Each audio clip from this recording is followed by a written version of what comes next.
সমাজের একদল মানুষরূপী পশুদের পাল্লায় পড়ে আজ হাওয়া দিচ্ছে। হাওয়া মডার্ন হতে হবে, ছোট কাপড় পরতে হবে, স্টেজে উঠতে হবে, নাচতে হবে, টাকা উড়াবে, টাকা নেবে, এই বলে আমাদের সমাজের নারীগুলোকে আজকে মায়ের জাত থেকে নাবিয়ে দিল কোথায়? একদম চরিত্রহীনের জায়গায় নাবিয়ে দিচ্ছে। করছে না করে না? এটা সমাজের একদল চরিত্রহীন পুরুষদের চক্রান্ত নারীগুলোকে খোরাক বানাচ্ছে। ঠিক খোরাক হচ্ছে। দেখুন, যখনই ওই নারীটা 40 পার করছে, না নাচতে পারছে, না তার শরীর আর কারো পছন্দ হচ্ছে, তখন সে দেখা যাচ্ছে তার লাইফটাই বরবাদ। এটা তো দুনিয়ায় গেল, পরকালে তোমাকে যিনি বানিয়েছে তিনি তোমার জন্য জাহান্নাম রেখেছে। কেন? তোমাকে দুনিয়ায় এই শরীর দিয়েছে বিক্রি করার জন্য নয়। তোমাকে শরীর দিয়েছে তিনি তেনার সৃষ্টিকে পৃথিবীর বুকে বিকাশ করার জন্য। তোমার জন্য একজন স্বামী হবে, তার সাথে তোমার একসাথে হবে, তার মাধ্যম যেটা সিস্টেম। আজকে সেই নারীর উপরে কত জুলুম! যত আজ থেকে 50 বছর আগে নারীদের উপরে যে জুলুমটা হতো, আজকে জুলুম বেড়েছে না কমেছে ভাই? একটু বলবেন কেন বেড়েছে? 50 বছর আগে কমসে কম আমার ভারত, আমার বাংলায় এতটা মডার্ন, এতটা বিহায়াপনা মডার্নের নামে ছিল না যেটা আজকে আমরা দেখতে পাচ্ছি। এটা আমাদের জন্য ধ্বংসের কারণ হচ্ছে। আমার আলোচনায় ভুল বুঝছেন না তো? আর একটুখানি খুলে বললে বুঝবেন। ধরুন আমরা কেউ একটা মুদিখানার দোকানে গেলাম, 1 কেজি ছোলা কিনলাম। ছোলা তো 1 পিস কেনা যায় না, 1 কেজি কিনতে হয়, তাই তো নাকি? 1 কেজি ছোলা কিনলাম। ছোলা যখন কিনি তার মধ্যে 2-1টা কাটিও আছে, পোকা খাওয়া ছোলা আছে না? নাই। কেনার সময় সব বেচেলেন? একটু বলবেন ভাই। নিজের সামনে দেখতে পাচ্ছেন কাটি পড়লো, পোকাও পড়লো, তাও কিছু বেচেলেন? আমি জানি ধুলো থাকবে, কাটি থাকবে, সব থাকবে, নিয়ে কিনা হবে 1 কিলো। কিন্তু আপনি এটা সোনার দোকানে যাবেন, এটা হীরের আংটি তৈরি করতে 10 লাখ টাকা দাম।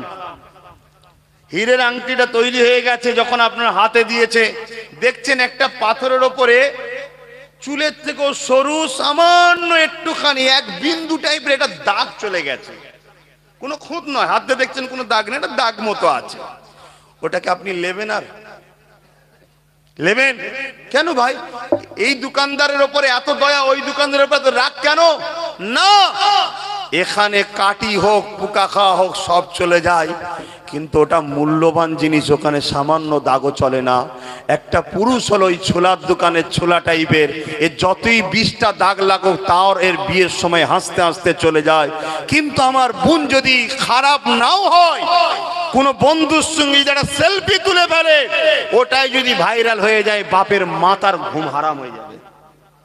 খারাপ নয়, ওই দাগটা হিরে খারাপ নয়, কিন্তু তাও লোবো না। কেন? দামি জিনিস যখন লোবো, নিখুঁত লোবো, তা মা নারীর জাত হলো দামি জাত। অতএব ওইটাকে মালিক এত দাম দিয়েছে, তাই ওকে হিফাজতের রাখার কথা বলেছে। এবং রাসূল পাক বলেছেন, একজন মানুষের জিজ্ঞেস করলেন, হুজুর আমার উপরে সব থেকে কার বেশি হক? রাসূল বললেন, তোমার মায়ের। তারপরে কার? তোমার মায়ের। তারপরে কার? তোমার মায়ের। তারপরে কার? তোমার বাপের। তাহলে বাপের থেকে রাসূল নারী মায়ের জাতকে 3 বার মর্যাদা বেশি দিয়েছেন। জোরে বলুন সুবহানাল্লাহ। আর একটু জোরে বলবেন না?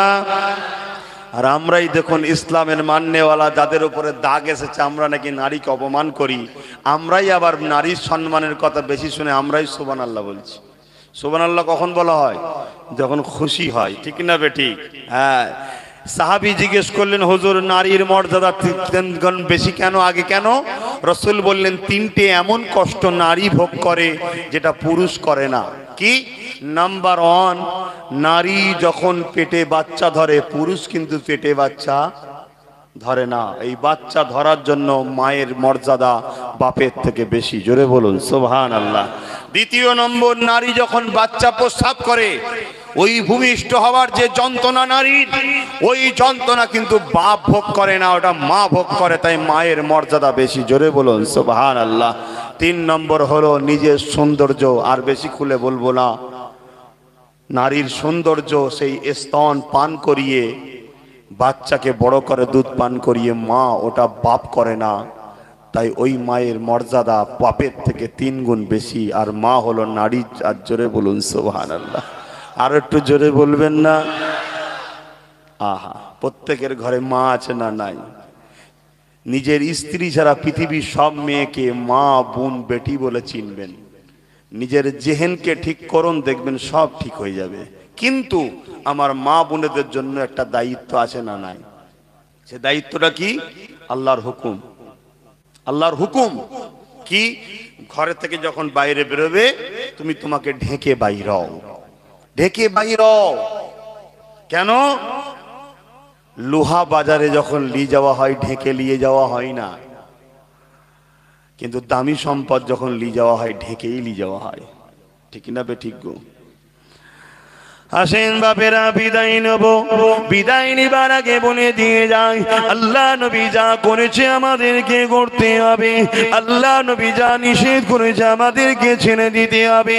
তাই যুবকদেরকে বলি, বিবাহ যারা করবে নবী পাকের সুন্নাত অনুযায়ী করবে, কোন নারীর বাবার কাছ থেকে ফোন নেবে না।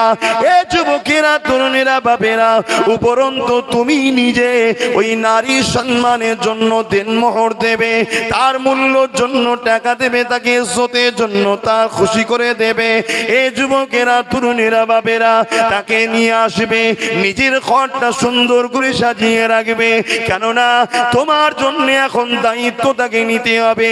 একটা স্বামীর দায়িত্ব হলো তার স্ত্রীর ভরণ পোষণের দায়িত্ব নিতে হবে, তার খাওয়া দাওয়া, তার থাকা, তার জীবনের সমস্ত দায়িত্ব নিতে হবে। এই যুবকেরা যদি নিতে না পারো, কিয়ামতের দিনে মহান স্রষ্টা আল্লাহর কাছে কিন্তু জবাব দিতে হবে।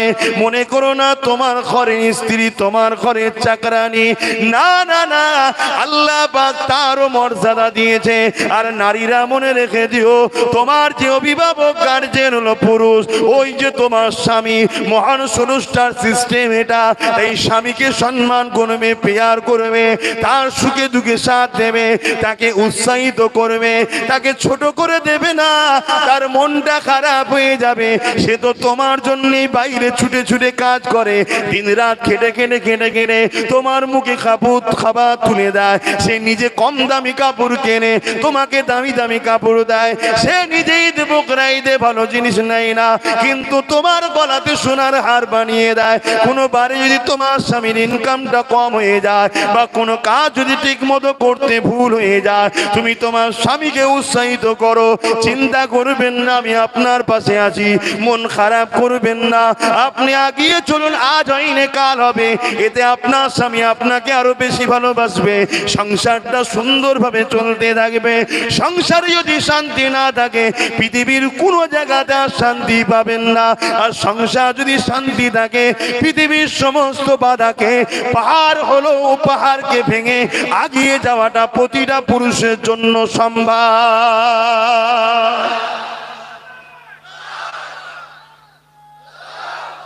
তাই মা বোনেদের বলবো, একটু উৎসাহিত দেবেন, তাদেরকে সাথ দেবেন, সাহস যোগাবেন। আর না হয় আপনি এমন কথা বলে ফেললেন, আপনার স্বামীটা মনের দুঃখে বাইরে বেরোলো, টেনশন করতে করতে রাস্তা পার হচ্ছে আর হরেন দিচ্ছে, গাড়ি শুনতেই পাচ্ছে না, টেনশন যে আজ কাপড় না নিয়ে ঢুকলে কালকে সকাল হবে, ঘরে চলে যাব। এরম স্ত্রী আছে না নাই? এ নারী জাহান্নামে যাবে। আমি বলিনি, মহান স্রষ্টা যিনি বানিয়েছে তিনি বলেছেন জাহান্নামে যাবে। জালিমে, তোমার উচিত কি? আপনি অত চিন্তা করছেন কেন? এবারে নাই হলো উৎসবে, পরের বারে লোভখনি আপনি ডবল দেবেন, পরের বারে যদি বেশি হয়। তাহলে ও ফ্রি মাইন্ডে কাজ করতে গেল, আর তুমি এমন কথা বললে, ও টেনশনে রাস্তা পার হচ্ছিল, হরেন দিচ্ছে, ঘুষি নেই, দাম করে ছেড়ে দিলে, একেবারে চলে গেল। এবার কে দেবে? খারাপ লাগছে নাকি আমার আওয়াজ? কেন আজ এই সংসার, প্রত্যেকটা সংসার অশান্তি হচ্ছে, প্রত্যেকটা সংসারে জুলুম লেগে গেছে। আর নতুন করে যা একটু ভালোবাসা ছিল, ও ভালোবাসা আর 1 বছর পর দেখবে চুলে চলে গেছে। ওই যে ফ্রি টাকা, তোদের সংসারে আগুন লেগে গেছে, আর কিচ্ছু করার নেই। বাজার হলেন, কিচ্ছু করার নেই। 2 দিন পরে বলবে তোমার তো মুরদ নেই কিছু করে দিবা। তুমি তো বেকার। আমার টাকায় আমি কাকে ফোন করছি তোমায় জবাব দেবো, দুদিন পরে বলবে। আর এ তো মস্তান, ঠান্ডা করে দাম করে ঝাড়ে দাঁত ফাঁক পেটে চলে গেছে। পুলিশ আসবে, কি হয়েছে না মেরেছে, চলো ছেলেটাকে নিয়ে জেল দেবে। আর যত জুলুম তো ছেলেদের উপরে হয়, খারাপ নেবেন না, বাস্তব ছেলের উপরে হবে, তুললি যাবে। কথা বুঝে আসছে না? জেল খেটে মা ধর খেয়ে আসবে, তারপরও যদি সংসারটাও হয়, ও তো ভাবছে তোর জন্য আমায় মার খেতে হয়েছে। কি ভাববে না? ভাববে না? তুমি যদি ভাবতে পারে ভাববে না? এই আগুনটা বীজটাও রোপণ করে দিল। এবার আমি বললে তো বাপ সমস্যা আছে, কারণ আমি তো বিজেপির লোক না। কি রে, তাই তো নাকি? অনেকে বলে তুই বিজেপির দালাল। কি জবান তোর! মুসলমান বলছে আমাকে বিজেপির দালাল।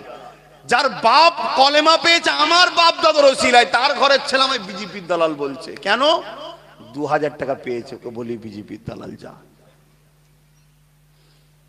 আমার একটাই উত্তর, আল্লাহর কাছে জবাব দেবে, তৈরি থেকো, এছাড়া বেশি কিছু বলবো না। কিন্তু আমি এতটুকু বুঝিয়ে দিয়ে যাব, কার দালাল না দালাল কিয়ামতের দিন বোঝাপড়া হয়ে যাবে। তবে দুনিয়া জমিনে এনেছেন যখন, আবার বলে দিয়ে যায়, এ যুবকেরা তোমরা যদি আল্লাহকে মানো, আখিরাতকে মানো, আযাব গজবের কথা যদি বিশ্বাস করো, জান্নাত আছে মানো, জাহান্নাম আছে মানো, মৃত্যু একদিন না একদিন হবে যদি বিশ্বাস করো, তাহলে সতর্ক হয়ে যাও।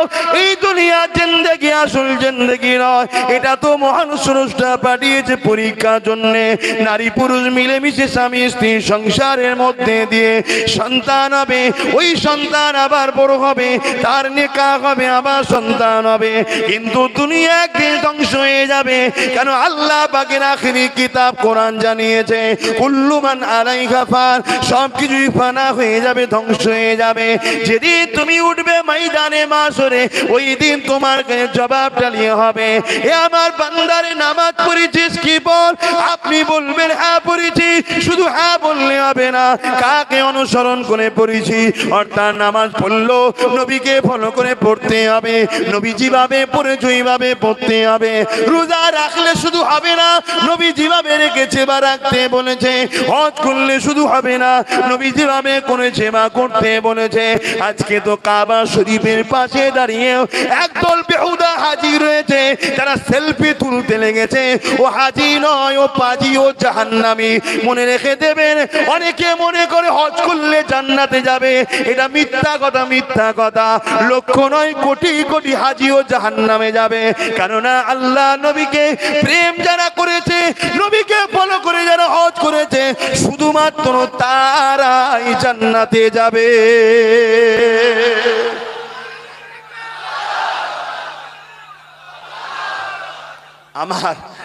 আমার ওয়াজ খারাপ লাগছে না তো? আমার বাবা ঠোঁট আল্লাহ জুড়ে রাখেনি, কেটে রেখেছে। দেখছেন না, কাটা তো জোড়া নাকি? কেন দিয়েছে কেটে? হক কথা ফক করে বলবি। অতএব হাজি হোক আর যাই হোক, নবীকে যদি ফলো না করেছো জাহান্নামে যাবে।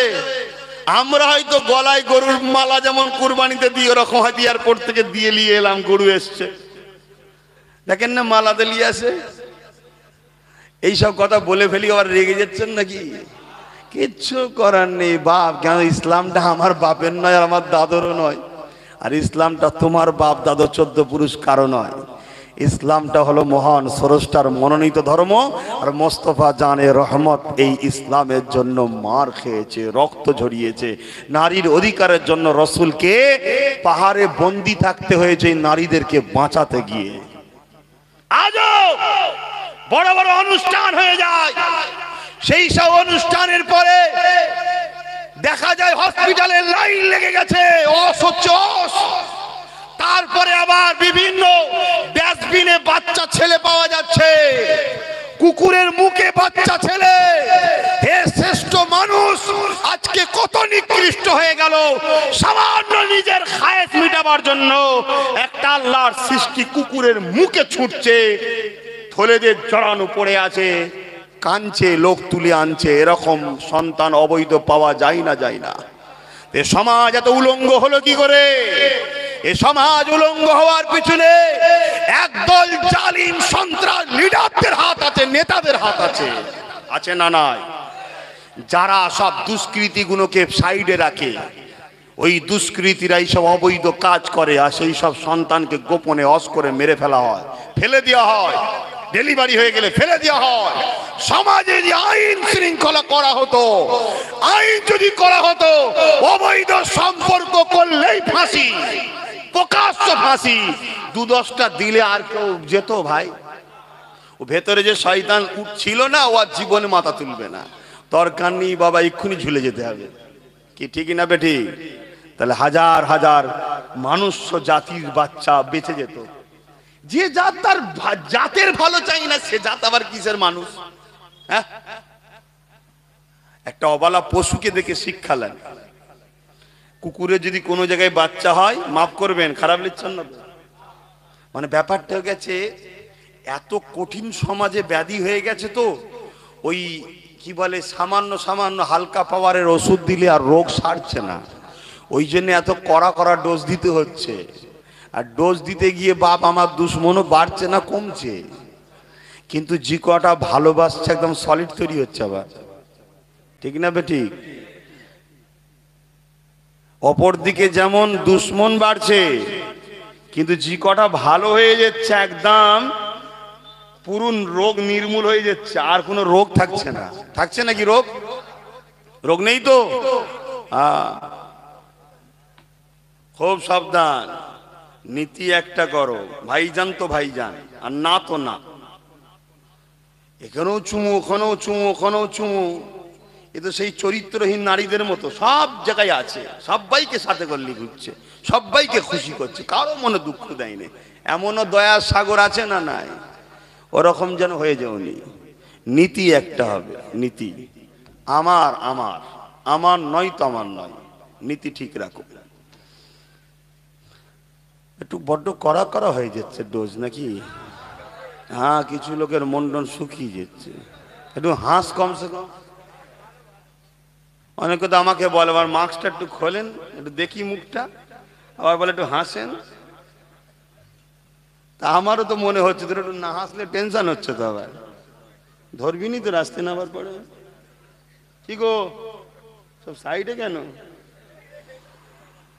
বাবেরা বিদায় নিয়ে যাচ্ছি, জন্মেছি যখন মরবো একদিন, কিভাবে মরবো আমি জানি না, আল্লাহ যেভাবে রেখেছে ওইভাবেই মরবো। তবে মরতে আমি রাজি আছি, অন্যায় সাথীতে আমি রাজি নয়। মার আমি খেতে রাজি আছি, জুলুম করতে আমি রাজি নয়। মারতে আমি মরতে আমি রাজি আছি, মিথ্যা সাথীতে রাজি নয়। এ যুবকেরা, তরুণেরা, বাপেরা, প্রয়োজন হলে অন্যায়ের বিরুদ্ধে লড়তে আমি রাজি আছি, কিন্তু ন্যায়ের বেমন করে অন্যায় পাশে দাঁড়াতে রাজি নয়।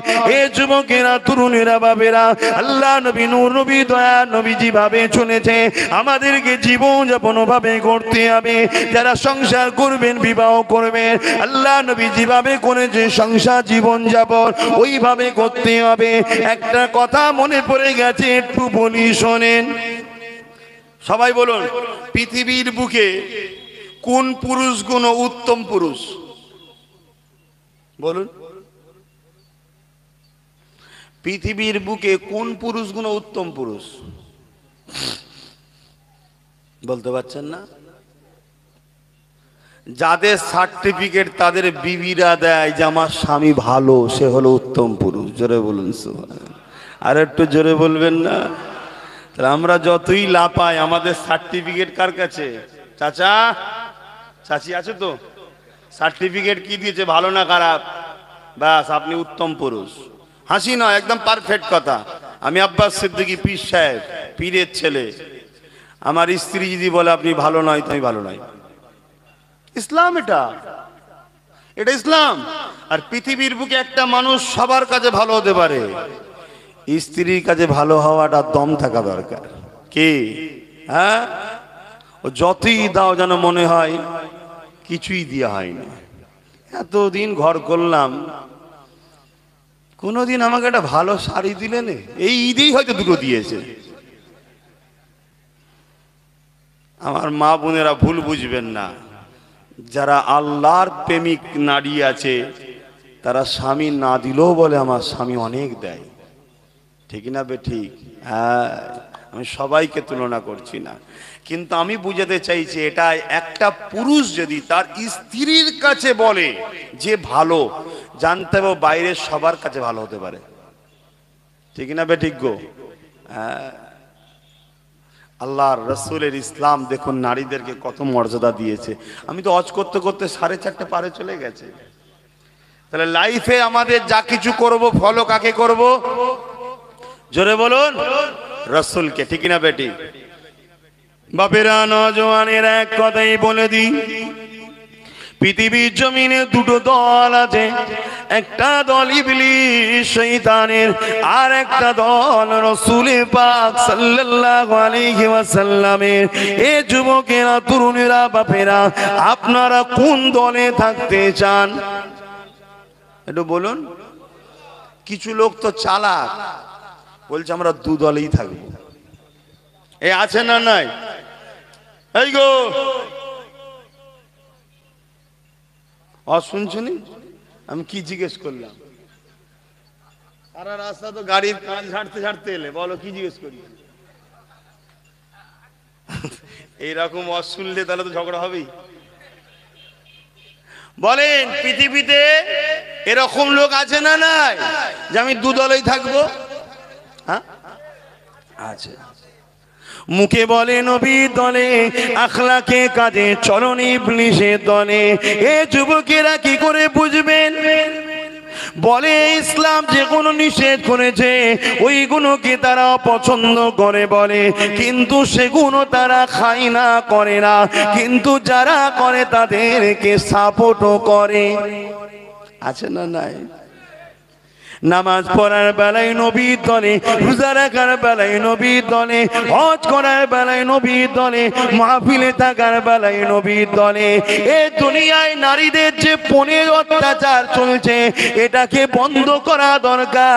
তখন বলে আমি নবীর দিকে নয়, আমি ইবলিসের দিকে।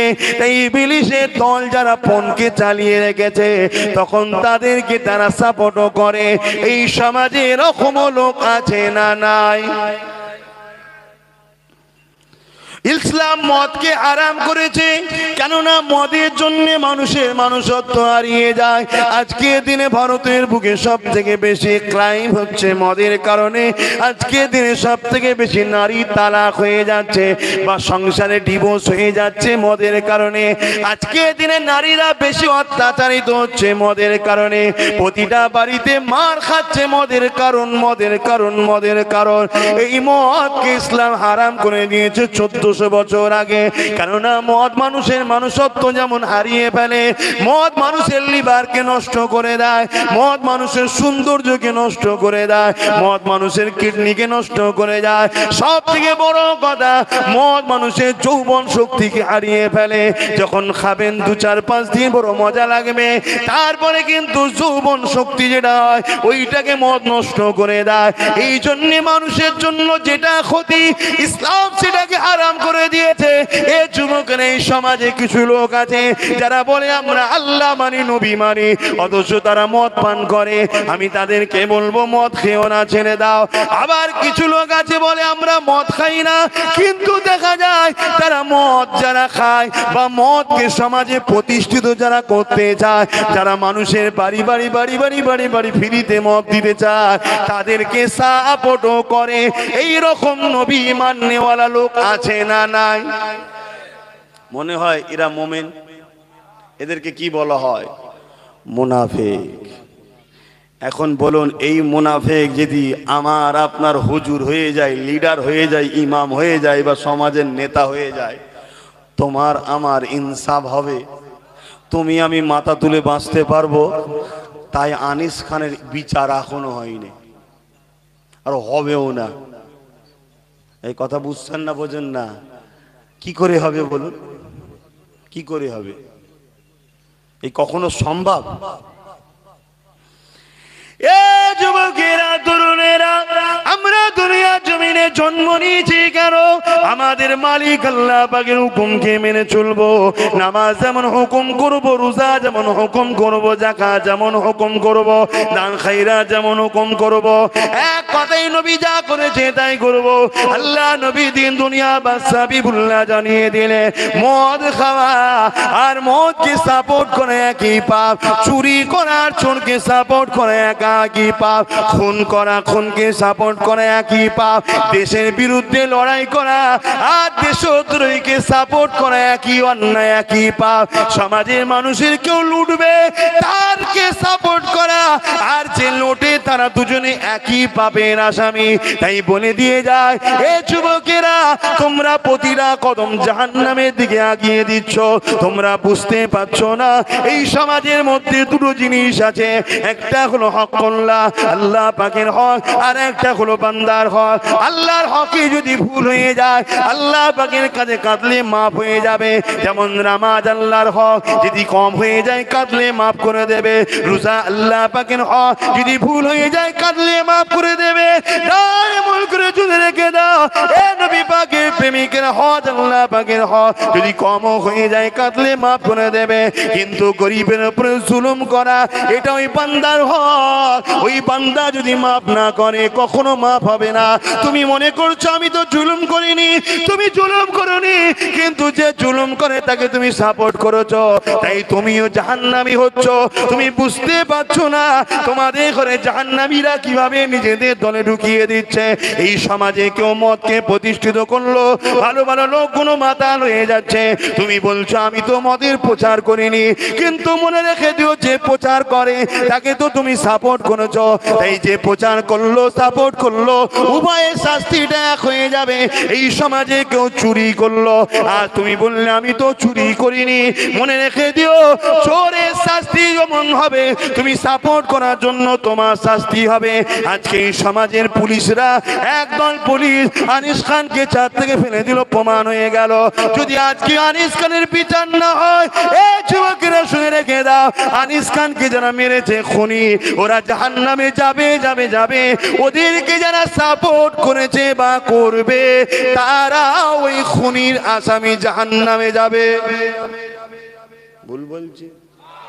কোরআন হাদিসের বাইরে বলছি না? ওয়াজ করা যাবে না বাংলায়? বহুত মার হবে। ইসলামে হাত দিলে হবে না বাপ। এ যুবকেরা তরুণেরা, আল্লাহ দিনের জন্য, ন্যায়ের জন্য, সত্যের জন্য, মানবতার জন্য, ইনসাফের জন্য, ইনসানিয়াতের জন্য লড়াই করা আমাদের জন্য ফরজ। করতেই হবে লড়াই, করতেই হবে লড়াই, করতেই হবে লড়াই। এই সমাজকে দুর্নীতি মুক্ত করা আমাদের জন্য ফরজ। এই সমাজে অন্যায়কে মিটিয়ে দেওয়ার জন্য লড়াই করা আমাদের জন্য ফরজ। খুনির বিরুদ্ধে লড়াই করা আমাদের জন্য ফরজ। মিথ্যার বিরুদ্ধে লড়াই করা আমাদের জন্য ফরজ। অন্যায়ের বিরুদ্ধে লড়াই করা আমাদের জন্য ফরজ। এতিম দুঃখীদের সম্পদ যারা ছেড়ে খায় তাদের বিরুদ্ধে গর্জে ওঠা আমাদের জন্য ফরজ। আমি বলিনি, আমার বাপ বলেনি, আল্লাহর কোরআন বলছে, আল্লাহর কোরআন বলছে, শুনে রেখে দাও। নবী আমার জানিয়ে দিলে যে তিনটে গুণ যার মধ্যে পাওয়া যাবে না তার মধ্যে ঈমান নাই। অন্যায় দেখলো হাত দিয়ে প্রতিবাদ করো, হাত দিয়ে প্রতিবাদ করার ক্ষমতা নেই, মুখ দিয়ে প্রতিবাদ করো, মুখ দিয়ে করার ক্ষমতা নেই, অন্তর থেকে ঘৃণা করো। যাকে ঘৃণা করা হয় তাকে কখনো সাপোর্ট করা যেতে পারে না। তাই এই সমাজের বুকে যারা অন্যায় করছে ক্ষমতা থাকলে হাত দিয়ে প্রতিরোধ করো, তাদের বিরুদ্ধে লড়াই করুন, সংগ্রাম করুন। যদি হাতে ক্ষমতা না থাকে মুখ দিয়ে প্রতিবাদ করো। মুখে যদি ক্ষমতা না থাকে ওই অন্যায়কারীকে ঘৃণা করে তার থেকে মুখকে ঘুরিয়ে নেয়, নাইকে প্রতিষ্ঠিত করার চেষ্টা করে।